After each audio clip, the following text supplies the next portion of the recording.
নবী সাহাবা আব্দুল্লাহ ইবনে বুসরিন রাদিয়াল্লাহু তাআলা আনহুর বর্ণনা, এক ব্যক্তি আল্লাহ নবীর কাছে আসলেন, আসার পর বললেন, ইয়া রাসূলুল্লাহ ইন্না শারাইআল ইসলাম কদ কাসুরাত আলাইয়া। হুজুর, ইসলামের এত বিধিবিধান আমি মনে রাখতে পারি না, আমার কাছে বেশি মনে হয়, তো কি করবো বলো?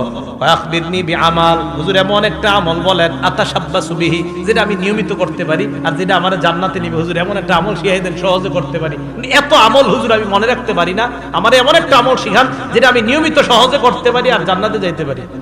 নবীজি বললেন, লা ইয়াজালু লিসানুকা রাতবাম মিন যিকরিল্লাহ, তোমার জিহ্বাটা যেন সর্বদা আল্লাহর জিকিরে তরুতাজা হয়ে যায়, সব সময় তোমার জিহ্বায় যেন আল্লাহর জিকির থাকে, এটা তোমাকে জান্নাতে পৌঁছায় দিবে। সুবহানাল্লাহ। যখন তোমরা সূর্য গ্রহণ দেখবা, চন্দ্র গ্রহণ দেখবা, 4টি আমল তোমরা বাড়িয়ে দিবা, এটা আমাদের মূল শিক্ষা। বলেন, সূর্য গ্রহণ চন্দ্র গ্রহণ দেখলে কয় আমল বাড়াতে হবে? 1 নম্বর ফাদউল্লাহ, আল্লাহকে বেশি ডাকবা, আল্লাহর কাছে দোয়া করবা। 2 নম্বর ওয়াকাব্বিরু, বেশি বেশি আল্লাহু আকবার বলবা। 3 নম্বর সাল্লু, নামাজ পড়বা। 4 নম্বর তাসাদ্দাকু, দান সদকা করবা। সূর্য গ্রহণ চন্দ্র গ্রহণ দেখলে 4 আমল: দোয়ায় শামিল হওয়া, বেশি বেশি আল্লাহু আকবার বলা, নামাজ পড়া, আর হলো দান সদকা করা। আল্লাহ তাআলা কথাগুলা মনে রেখে আমল করার তৌফিক দান করেন। হেডফোন লাগিয়ে যারা কান শুনেন, যারা গান শুনেন ঘন্টার পর ঘন্টা, সূরা বনী ইসরাঈলের 36 নম্বর আয়াতটা আজকে বলবেন, অনুবাদ দেখবেন। আল্লাহ তাআলা বলেন, কানকে জিজ্ঞাসা করা হবে, কানের ব্যাপারে আপনাকে জিজ্ঞাসা করা হবে।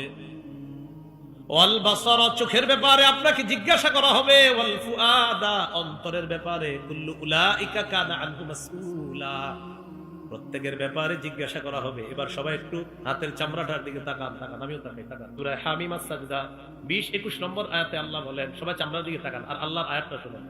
হাত্তা ইযা মা জাউহা শাহিদা আলাইহিম সামউহুম ওয়া আবসারুহুম ওয়া জুলুদুহুম বিমা কানু ইয়ামালুন। তারা যখন আগুনের সামনে যাবে, তাদের কান তাদের বিরুদ্ধে সাক্ষী দিবে, তাদের চোখ তাদের বিরুদ্ধে সাক্ষী দিবে, তাদের চামড়া তাদের বিরুদ্ধে সাক্ষী দিবে, চামড়া সাক্ষী দিবে চামড়া। নবীজি বলেন, আদম সন্তান বলে, মালি মালি, আমার সম্পদ আমার সম্পদ আমার সম্পদ। আল্লাহর নবী বলেন, তোমার সম্পদ মাত্র 3টা। বলেন, কয়টা? 3টা। আদম সন্তান কয়, আমার সম্পদ আমার সম্পদ। নবীজি কয়, তোমার সম্পদ মাত্র 3টা। 3টা। 1 নাম্বার, হাল্লাকা ইয়াবনা আদম মিম্মা আলিকা ইল্লা মা আকালতা ফাআফনাইতা।